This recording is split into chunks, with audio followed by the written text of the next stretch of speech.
Call it a rookie mistake, call it an evolution. Today we are making a video for you guys who might be going on your first elk hunt, or maybe you're a seasoned veteran, but we want to talk to you today about sight options when it comes to elk hunting, because this could make or break your hunt. This will be a video to get you to think and hopefully make the best decision for you.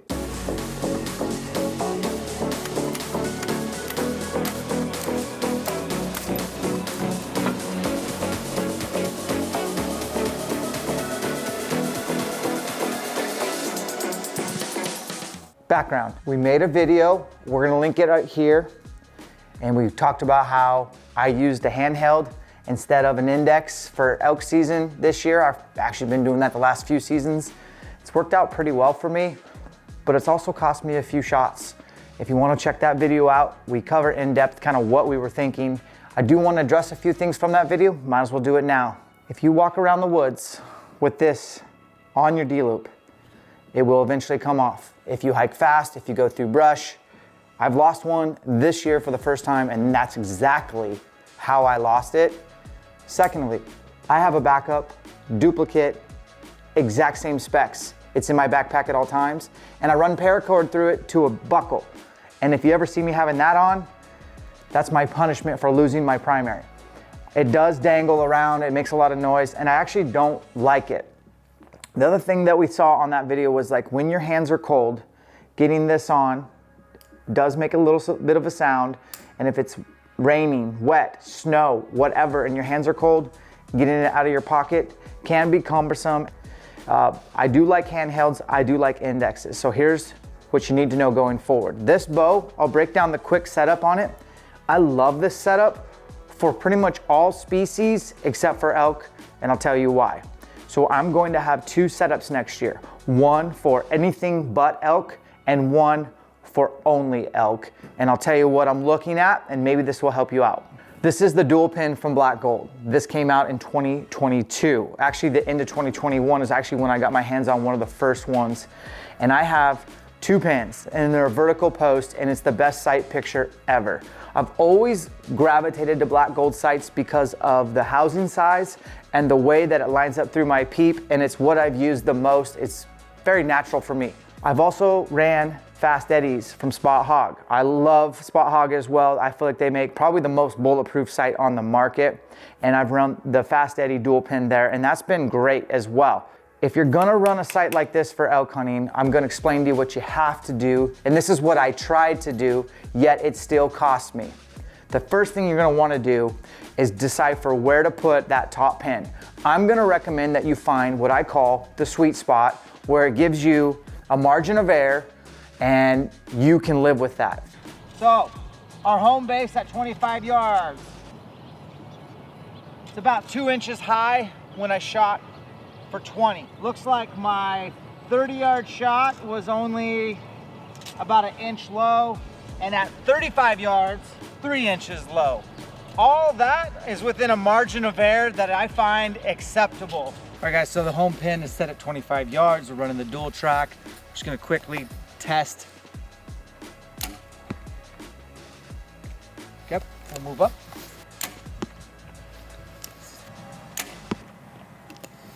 And this is 10. You can actually see the 11 ring or 12 ring, which I couldn't on this black target.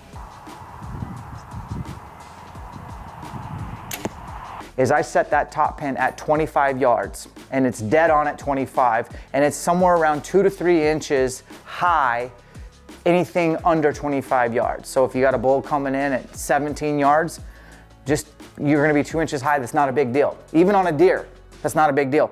And then out to 35 yards is where it starts to kind of drop off to where I'm still within my margin of 4 inches low. And I like erring on the side of being low when I shoot animals, and that's something that you need to probably consider. Low means usually heart. Heart means a fast recovery. So my margin of error when I walk around with that top pin set at 25 is, again, a couple inches high, everything under, and about 3 to 4 inches low, out to about 35, then it starts to drop off. That second pin is at 39.5 yards. So when I'm romping around in the mountains, I'm pretty much good from 20 to 40 to 45 yards, and I practiced with this setup, all sorts of angles at the archery range, into my driveway, just pen gapping. And you have to know pen gapping because these elk have this funny thing where they never stand at exact yardage you've practiced before. It's always kind of a pen gap situation. This sight has worked really well for me with a handheld, and the instances that it works the best, and it's my preference, is when an elk does not know I'm there. I have time to range, dial to the exact yardage, and shoot them. And that worked out twice this year. In New Mexico, I had a bull that we ambushed. We knew they were gonna come down this trail in the evening. I knew it was 25 yards and I was set for 25 yards, and actually ended up getting a second arrow in that bull at 40, and all I had to use was my bottom pin. Didn't have to touch the sight, game on. The other bull was in Idaho where he was raking a tree. He didn't know I was there. He was at 48.3 yards and I was able to dial to the exact yardage and take my time and make an awesome shot. With Jake in 2021, I shot a bull in Idaho bedded. And I think he was at 47 or 48 yards and I was able to dial to the exact yardage, take my time, get a great release. Now those things are awesome and I prefer this type of sight for those instances. And I also like this sight because I can take it to Total Archery Challenge and it's basically like a single pin setup. I'm so focused on that first pin. The sight picture is amazing. I love it. But for years and years and years, I always ran something like a 5-pin slider with an index because I mainly hunted North Idaho and most of my shots were 20 yards, and things happen fast when you party with elk, and I needed to be able to get in and get out, get my release on the D-loop and get things knocked up and not adjust sights. This year I'm gonna review a couple instances where this cost me. The first one was in Idaho. I had a 6-point bull that I challenged. I got in tight. He came out, I think it was 60 yards. My bottom pin was at 60 and my top pin, for whatever reason, was at 48. Well, I knew I didn't need to dial. Also, the bull's looking right at me. I just challenged him. I wasn't gonna have the ability to make that adjustment. So I left the sight as it is. I pulled back. I buried the pin behind his shoulder. The shot broke. I thought, you are dead. And I watched my arrow go underneath him. I picked the wrong pin. I believe if I had 20, 30, 40, 50, 60, I would have been like, he's at 60 yards, use your bottom pin, no adjusting. I feel like I would have been able to kill that bull. I mean, he was broadside, he was a 6-point, he had 30 cows, and I blew it. Challenged this bull, so I just shot under him because I suck at archery. And I'm not doing a dual pin next year for elk. I'm doing a slider. I want set pins. The second time that I had a shot opportunity squandered was in the middle of a hail rainstorm. I mentioned this on the Public Land Hustle, but the short version is I saw him before he saw me. He's coming down the same trail I'm on. It's raining, it's hailing. I take a knee, I gotta do 3 things. I gotta take my top pin and move it from 40, which is where it was set that day, all the way to 20, because it's gonna be a close shot. I gotta get an arrow knocked, and I gotta dig this out of my pocket, and my hands aren't working, and I'm trying to get this on. Those 3 things cost me a shot. Had I just had all fixed pins, I would have knocked, hooked on my single hook index, pulled back, he would have come around, and it would have been an 8-yard frontal. And he was a really nice bull, and that cost me. The last example is not a huge deal, but the Montana bull that I called in solo.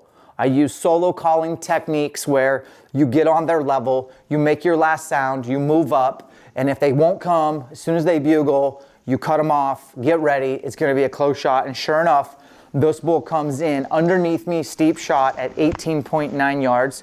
Once again, I'm not set for 18.9, I'm not even set at 25, I'm set at 30. I have no time to adjust, but I remembered to pull back, use my top pin, bury it low, and when I shot him quartering 2, I still hit high. Now, fortunately for me, I went through, lungs, liver, out the guts. He died very fast, but it sure would have been nice to just have fixed pins in that instance. I wouldn't have had to worry about anything, and I could have used my top pin. Very rarely do I have elk in timber come in where I can make an adjustment. And I hunt a mix of open country. I prefer open country elk. I prefer not to call, but I'm also, I told Tim and Jake this, they know this, I'm a chameleon. I'll sit at a tree stand. I'll sit a ground blind. I'll still hunt. I'll cold call. I'll do slow play. I'll sneak in. I'll bubble hunt. I'll spot and stalk, whatever it takes. I pride myself on knowing all the tactics, whether it's calling them in or sneaking in. And I think ultimately I want a site that does everything for me. So here's what I've decided on, and here's what we're gonna go over things for you to consider. Number one, I want somewhere between 3 and 5 pins that are gonna be fixed with the bottom pin as my floater or the one that slides. I'm just trained that way. If you're a brand new slate, you might want your top pin to be the slider. You gotta do you, or your middle pin.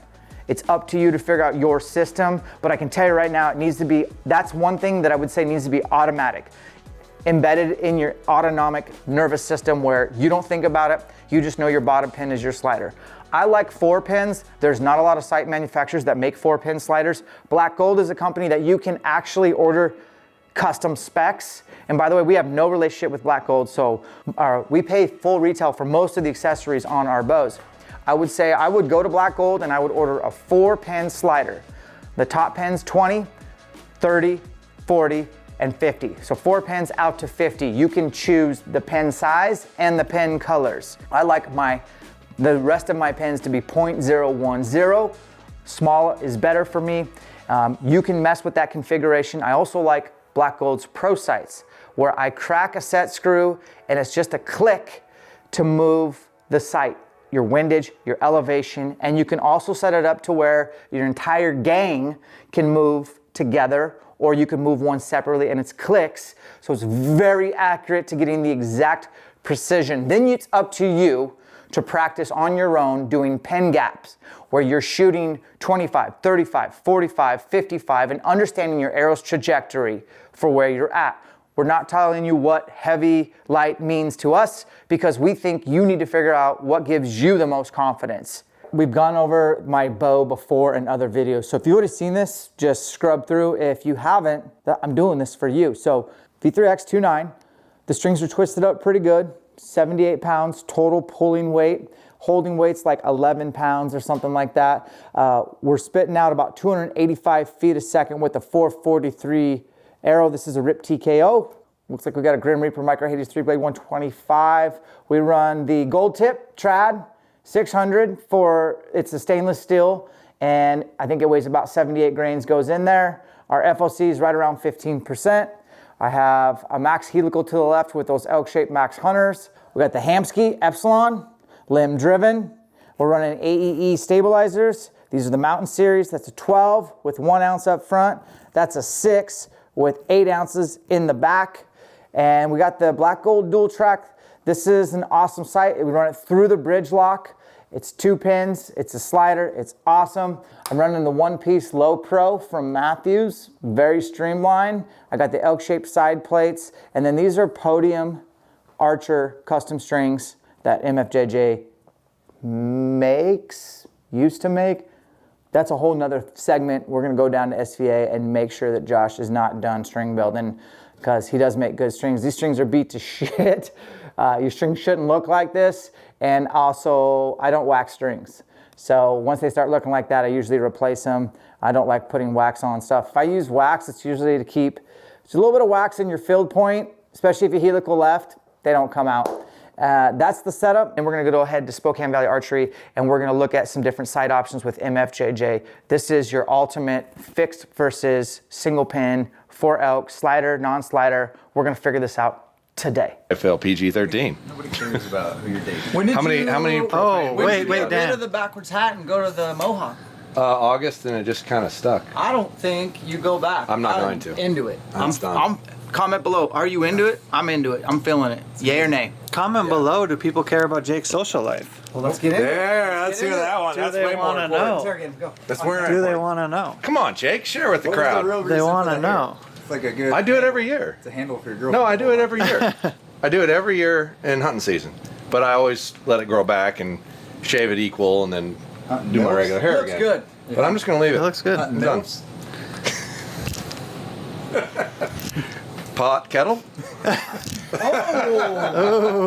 No kids. Jacob, That's a you rule. know. That's a rule. No kids. Part 2 of this video is I told you guys we're gonna come down to SVA and meet up with MF JJ Josh Jones. Pick me out for 13, I don't care, of the best fixed pin sliders you got. Pro sight that you're used to and you used before you went to a dual track would be your black gold choice. They are all compatible with compliance with V3 stuff, and I would assume whatever they come out with this year is probably going to run the same thing, and it wouldn't shock me if other manufacturers started doing that too. Yep. But all the dovetails from black gold now are compatible with that. So your standard pro sight, whether it be 3-pin, 4-pin, 5-pin, different colors, heads, different configurations, same chassis as your dual track, just a different head, but it is kind of a permanently mounted head. So you'd have to like kind of commit to that's what you're going to do. How many pins are in that one? This one's got a 5, but you can request it or order it in any configuration you want. And they're not so far behind anymore. So to say, hey, I want a 4-pin with 29 and 19 and 2 10s, and I want them all green, or I want green, green, yellow, green, or whatever configuration, because green does tend to show up the best. So people try to use that more than anything. You can order it, build it, different little colored rings, whatever. Yep. You can get that option. B3 came out with some sights this last year too.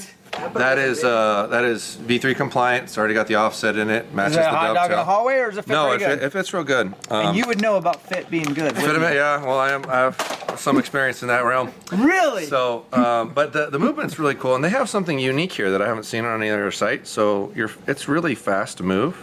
Instead of like a gosh. knob, it's actually like 2 little levers, which is pretty slick. It has all your leveling adjustments in it. What It has a about micro third? windage and elevation. Your third is. Is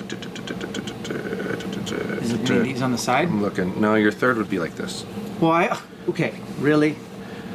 Actually, it's probably right there. So Yeah. you see that set screw? Yeah. And those 2 screws? It's a wedge.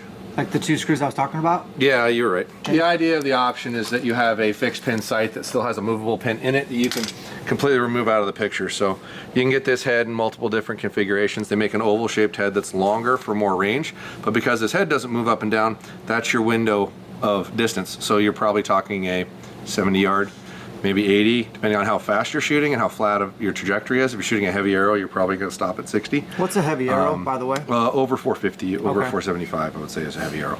So rotating the head out of the way to where you just have a single pin like that. So if you want to use 1 pin, you can, or you want to use multiple pins, Like you you have can. an option? Yeah, creative name. But when you get into range like that, usually you're trying to shoot farther than that. So you'd probably be looking at one of the oval shaped models, and whether you like that or not, it's kind of your own cup of tea. But they do make a compatible rail that does fit snugly. Speaking of they, comment below in this video if you want us to go pay Option Archery a visit. The guy lives 2 hours away. The guy watches our stuff. He's a friend of mine. And I think it'd be cool to go behind the scenes and pay him a visit and learn more about his company. Comment below if you want that. If you don't, we won't do it. Save me some gas money. But if you do, Tim, hand me that. we'll go to Montana and hang out with Mr. Dan Evans. So this is a. You can get it in a carbon dovetail, or you can get it in a direct mount. It's got a really fast moving body. It's really slick in that regard. It has all your leveling options. You can get it with different pin heads. This is a 3-pin head. They come in 3 or 5. I want to say you can custom order 1 and a 4 if you want a 4, but they do make a 3 and a 5. But one thing that holds this unique to all the other sites we're going to talk about is it has a wing nut attachment head. So you can pop the head off and put a different head on. So if you want to still be able to use it as a 1-pin sight, Yeah, I need to beat your ass You- at attack finally. that's not going to happen. But if you want to use it as a 1-pin head, you can. So you just take the one head off, buy it. It's like $100 or $200 or something like that for whichever other configuration you want. Pop it on its place. You can all your axes are still set. You just level that head. That's huge, And man. can use it as a single pin sight or a multiple pin sight. They're amazing sights. It's kind of one of those things that's been hard to talk about too much because they're impossible to get. It's not great to sit there and emphasize a product that no one can find and everyone's pissed off about. Yeah, it's frustrating. Yeah, they've just been really behind. They've had overwhelming demand, and I think they've had some employment and family issues in the company that have made it hard to keep up. But I did get email correspondence last week that they're working on some of my orders and wanted to confirm that I still wanted them because they're so old. They wanted to make sure I still actually wanted product because they're from like a year ago. That's why I don't own a boat shop. I cannot put up with rough. that. It's rough. Well, that one's been the biggest delays I've dealt with. But it's a phenomenal product, and it's got a quick moving knob, and you can pull it and disengage it. This basically does just about everything a that what high-end Bodie target runs? site does. It is. Nope. This does basically just everything that a target site does, but doesn't make noise like a target site I'm would. doing whatever Bodie does. So this is pretty slick. This is a really nice sight if you can get it. It's just this premise of what I'm holding is like $500. And then if you buy another head and whatnot, now you're pushing like $700. Plus, if this goes on a Matthews with that dovetail, you also need to add this little $20 little doodad that moves the windage over, because if you look at the jog and their rod, it doesn't change. Tim, you got 720 bucks I can borrow? I'm good for it. I'll pay you back. Just do another couple lessons, Timmy, you'll be fine. Is where your pins are in relation to the size of the housing, you're gonna lose distance. So if you're trying to shoot, 100 or longer, you're gonna give some of that up. But they do make that head configuration on a Fast Eddie XL or a Hogfather, which the only difference between a Fast Eddie XL and a Hogfather is it has a micro adjust to it. So when you disengage the knob and move it however you want, pop the knob back in, and then you can actually twist the knob and it'll click, click, click, click, click if you want. That's really all you're paying for, but you're also getting heavier sight when you do that. Yeah. And they're already heavy. Like if you compare these things, that's the heaviest sight. But you can get it in a 3-pin head, a 5-pin head, any other configuration of sizes, colors, etc. And they are micro adjust pins, but they move kind of like this. So if you think about that, it's not going to stay in a line. So you have to there's another screw that moves it in and out. So it's a little more difficult to get a precision run the wire? adjustment. Yeah, there's still a wire in it, which most people really like that. I like it. It's pretty cool, just because it's giving you a vertical visual of what straight up and down is. Yeah. That's not why it's there. It's actually there so you can line your pins up. Yeah. Because as you pivot them, they're not going to be in line anymore, and you need to move them back to where they're in the middle of that wire. But you can get those in 3-pin, 5-pin, different diameters, all that stuff, and you can get it on several different chassis. You still selling 7 deadly pins? No, it's been rare. I know some guys run that. I bet you I sell 4 or 6 a year, maybe, out of all the entire store, the online and face-to-face. That's not very many. I do stock them. The grinders are available in 7 pins. I have them on the wall. I have them in 10 thousandths and 19 thousandths in right-handed, and I want to say I have some left-handed too. But we just don't sell very many 7 pins. If somebody wants to shoot that far, they're usually trying to have a little cleaner sight picture and sliding it. So we did track down this Trek Pro. This isn't the Matthews compliant dovetail, but they do make one that's got an offset in it that's aluminum. What I was referring to, which mind you, they've changed the front end on this since the last one that I played with, where it was really hard to get at the screws and the pins, but this knob and where it sticks out still kind of runs into where your hand's moving by. So when you're trying to move it up and down, your fingers hit that. So it's like the distance between here and here is a little too tight. Jake's got little hands. That won't be a problem for him. Yeah, it'll be all right. Put your hand up. Not you, the little guy. Krill, little fella. You made a small hand joke on the video and people loved it. And I didn't forget it. Well, here, let's show it for the fans. Come here, there, Jakey. You guys want to measure anything else? Should we, hold on, you should be in the middle, I should be over here. Hang on. It's small, medium, and large, let's go ahead. I don't know, Dan's, I think you're pretty close to Jake there. Thumb and thumb. And he's definitely got, now look at the girth though. Really matters. Look at the girth of the fingers, it's way thicker than Jake's. Look at those little meat sausage things. Did you get him? That's why they come to the channel. That's good stuff. So yeah, the distance here and where those line up, it's kind of awkward to move at certain positions in the adjustment. But outside of that, there's some good ingenuity in here. So, but yeah, if you're gonna put it on a Matthews, you want to make sure to get the Matthews compliant bar, because this is kind of like a hot dog in a hallway in there. There's a lot of extra space, but it wasn't built for it. So keep that in mind. So is this similar to the black gold chromatic technology? No, they own that. Okay. So this doesn't tint, as far as I know. It's only clear. This is lens compatible. Yeah, you can unscrew that and drop a lens in there, but keep in mind when you use a multiple pin sight like that, you can drop a lens in, the pin gap changes, so you can't just switch it back and forth. Like, you have to run with it or not run with it, because what you visually see changes, so the pin gap actually changes. Yeah. So you can't just freely swap that. I think lenses are for especially at tack. We'll see. So just remember you said that. I did. We'll see what you put on your bow this coming year. We'll see. I'll change everything. I bet you will. Sunday. All right. Well, we got that. The last thing I want to do is we did a video on using an index for elk, which I want to do. We have a secret video we're going to do down the road, and it involves a stand and it involves a handheld single hook. We'll talk about that. We'll do that video with Josh. But for now, I want to just address 2 releases that was not covered in that video. I don't want to change springs out and tension. Okay. I want it to be just one way, and I saw 2. Okay. Tell me what you know about this. Tell me what you know about this. And which one would I pick between the 2? with it. If you bought this, If you like a heavy trigger, it's Yeah, really hard heavy. to beat that because out of everything on this wall, that's the heaviest thing you'll pick up and pull, which is what Tim experienced when he was trying them, and it almost felt too heavy. But I think he's kind of reverting his thought on I it would now. go with that then. Yeah, that's a great release. It really is. Scott, like Ghost and Hawk are very similar releases. They're kind of. So originally this was off of what do they call that one? You had that. You shot that release. Scott for a while. XT. I still have 4. No, it's not. Yeah, it's got another name though. But yes, it's basically based off of that. But it's a bit cleaner. Yeah. Where the Ghost is like a newer revision of that release. So to me, that's a bit better release. But they're very, very similar. Price point? Those are 105, I think, or I'd have to I'll look be them up on buying the one website. today. Yeah. Price point? I want to say that's a little less expensive if I remember right, but like, I didn't check. I got. And by the way, I meant I'm buying 2 because 2 is 1. If I'm Sure. going to use that for elk, I'll have the exact same duplicate broken in my backpack. Guys, we've given you a lot of things to consider. Keep coming back. I'm going to make a decision on my setup. Josh's setup for 2023 is going to be different. We're going to look at his. We'll look at Jake's. We'll look at Tim's.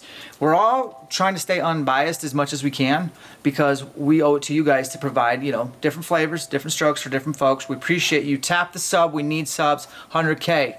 You'll get there. We also have a link to his channel as well. It's pretty decent, and we taught him everything he knows. Aren't you adorable?